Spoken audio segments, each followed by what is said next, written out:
tell us the transition thereafter now. You're out of university. Your family was in the clothing business at one point. What was the trend then?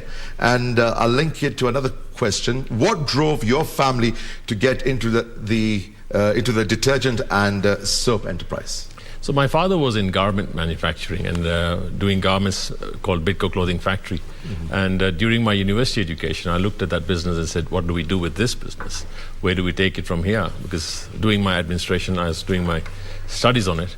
And, we said this could go backwards from making garments into textiles, weaving textiles, spinning, and then the whole cotton value chain.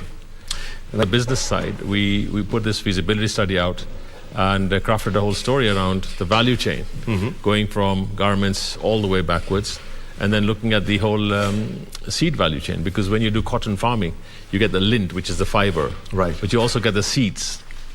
And looking at the seeds, we looked at that whole seed value chain. You crush the seed, you get oil, you get animal feeds from it, you get the oil, you refine the oil, and then the byproduct, you can make soap out of it.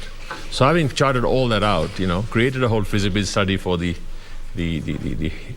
thing and said what do we do as a family? And I think that's the time when my brother also was with me, Tarun, and my father, BD Shah. The name Bidco comes from him, apparently. Oh, I see. BD Shah, so BD company.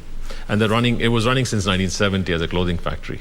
So by doing that, we actually put it out and say, look at this value chain. This garment value chain at that time, right, was going down because of all our cheap imports, and also cotton was not in favor at that time. A very competitive industry at that point in time. And the Far East was really competitive in bringing their polyesters and rayons. And people wanted a iron-free fabric, so that was a big thing.